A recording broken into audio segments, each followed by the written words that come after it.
all local, all morning. You're watching Fox 61 Morning News. 6 o'clock, good morning. We begin with a weather impact alert for wet roads and a few icy spots out there. But it is Friday. Happy Friday.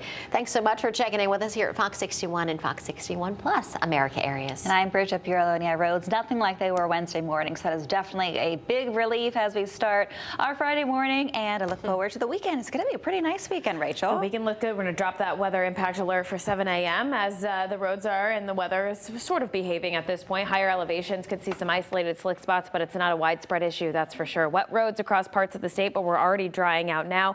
There could be some lingering areas of fog as well as drizzle through the late morning and early afternoon. But other than that, we aren't overly concerned with most of the state seeing those slick spots. Where you see the highlighted areas of blue, higher elevations, Tolland, Windham County, as well as Litchfield County, that's where we think some isolated slick spots, especially on untreated surfaces, will likely wind up as we head through the morning. Temperature-wise, we're in the mid-30s now. We're only going to get up into the mid to upper 30s this afternoon. So really our numbers aren't fluctuating much under cloudy skies. And as I mentioned, through about the noontime period, there could be some isolated drizzle as well as some areas of fog. So that may be a concern for those low-lying areas where we have temperatures that remain below freezing in spots, gradually starting to see them warm up. 39 to near 40 New Haven and Brantford, 34 in Litchfield today. The upper 30s towards Norwich as well as Ledger, 35 in Killingly. So today is just a gloomy day overall. As we head through the overnight hours tonight and into tomorrow morning, plan for a cooler start, temperatures in the 30s. Then by the afternoon, we're in the mid 40s with a cloudy sky. We'll start off the morning potentially with some areas of drizzle, maybe some fog on Saturday as well. And then we're gradually going to start to dry things out as we head to the first part of the day on Sunday. Now overnight Saturday into Sunday, there could be a shower or two. We'll wrap that up. Temperatures get up to around 60 on Sunday. It turns out to be a beautiful day, and that's going to really carry us into this upcoming week as well, with near record-breaking warmth likely. We'll talk more about that coming up in just a bit. Here at 6:02, our roadways are largely quiet. We have lots of green on our map this morning, so green is a good thing here on 91 as well as 95, 84 this morning. No significant delays on any of our interstates. We're taking a live look outside in Middletown as that rain comes to an end, as well as in West Hartford. We're just dealing with that wet roadways, as well as New Haven and Milford. Things are drying out in the roads on the Milford connector. Look just fine. Over to you. All right, Rachel, thanks. And at 6:02 this morning, we are getting a check on the roads this morning. Most of them are wet, so give yourself extra time as you head out the door this morning. But if you're in the higher elevations, you could see some icy spots. Be careful. That's why we sent Fox 61's Glenn Kittle out to Litchfield County. Right now, you're in Winstead. How's it looking there?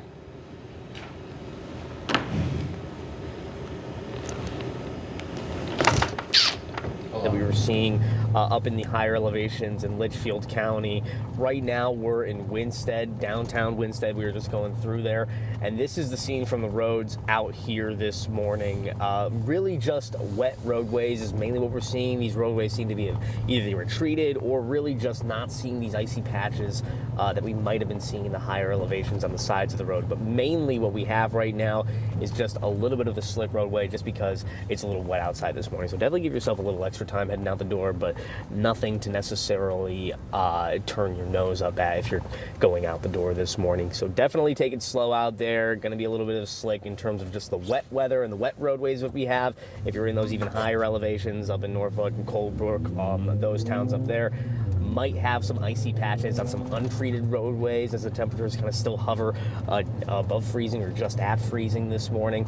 Definitely one of those mornings to take a little bit of caution of, but not at all like we saw last morning where it was icy patches, slush on the roadways. So definitely take a little extra time this morning, but nothing necessarily to be too scared of as we're on the roadways this morning. We're going to continue to bring you updates from the tracker, and we're going to start kind of heading back toward the New Hartford area and the Hartford area. Live from the Storm Tracker, Glenn Kittle, Fox 61. All right, Glenn, thanks for the update. Stay safe out there. Well, meantime, earlier this week, a lot of people across the state made last-minute preparations, including stocking up on ice melt. But that's becoming harder to do. We visited several hardware stores yesterday. A lot of them were already sold out of ice melt hours after opening. Customers spent the day walking into stores, checking empty aisles, and then asking employees if any shipments of salt had come in or were going to. A few stores still had some supply left, including an Ace Hardware in Rocky Hill. Even there, though, only a handful of bags were left. Home Depot and Lowe's are all sold out, so this was like a desperation stop, not gonna lie, you know. But I'm glad that they had it. I had to get 4 bags, so hopefully this will last me until it's all over. A lot of people we talked to say they hope this is going to be the last time that they're going to have to buy salt until next winter. The state's cold weather protocol is still active now until noon today. So if you need shelter or warming center, just call 211. You can also visit 211.org. And don't forget, transportation can be provided as well. And a quick reminder, you can stay up to date on the latest forecast 24/7 on Fox 61 Plus. That's our free streaming app. You can download it onto your smart TV and watch for free. 6:06 now. One couple in Plainville is without a home this morning after a fire yesterday. Fox 61's Kate Pattyfoot takes a closer look at the damage. A home left unrecognizable after a fire tore through it. Zooming in, you can see there's nothing left. A mobile home destroyed, siding torn away and scattered across the ground. Irreplaceable items gone for good. Plainville firefighters responded to the mobile park's home Thursday afternoon and found a trailer on fire. They knocked the flames down within 15 minutes, and firefighters say the 2 people who lived there made it out safely. Tonight we're learning from a neighbor it was an elderly couple inside. All I know is they came running to my house. She said she was eating and he was sleeping, and she had to wake him up to that there was a fire. They said it was a water heater, but I think it was the furnace. Michelle Whitbeck says she and her husband called 911. Whitbeck says her neighbor's trailer was very old, which is why she believes the furnace may have been the cause. Firefighters say the couple was taken to the hospital for possible smoke inhalation, but they are both conscious and alert. Fire marshals are still investigating what caused the fire. In Plainville, Kate Pattyfoot, Fox 61. 6:07 now. Happening today, former New Haven Police Chief Carl Jacobson is due in court for his arraignment. This is the first time he's appearing in court since his departure from the police department. He was arrested last month from state police. Jacobson faces 2 counts of larceny in the first degree for allegedly defrauding a public community. New Haven city officials say he resigned in January after admitting to stealing tens of thousands of dollars from the police department informant fund. Manchester police are warning about a social media post. It's promoting a possible teen night takeover on Saturday at the shops at Buckland Hills. Now, these types of gatherings get a lot of attention on social media, but police say they can quickly become unpredictable and raise safety concerns.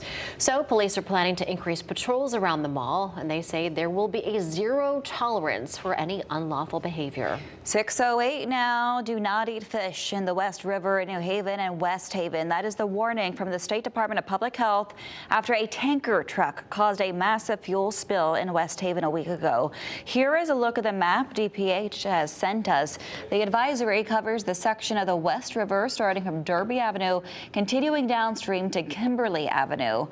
Last Thursday, a tanker truck hauling 2,600 gallons of fuel oil was involved in a crash. It spilled the oil into the road and entered a storm drain that led into the West River.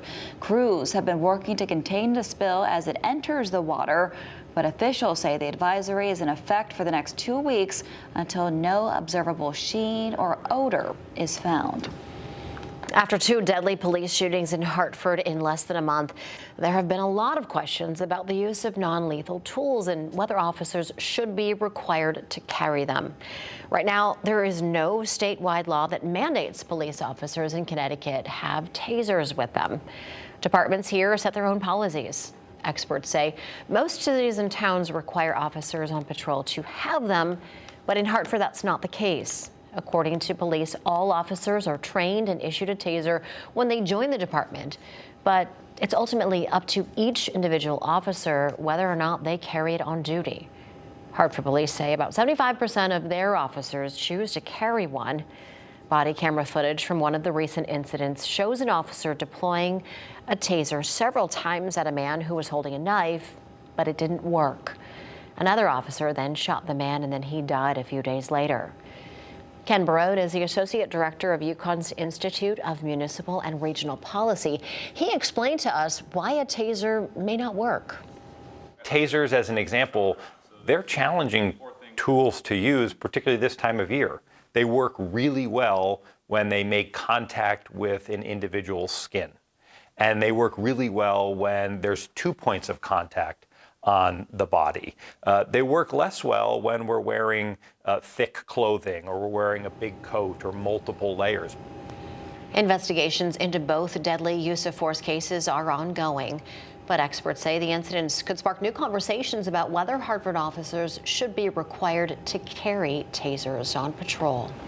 6:10 now. Connecticut is one of more than 20 states challenging a new round of international tariffs. This is Connecticut Attorney General William Tong's 49th lawsuit against the Trump administration.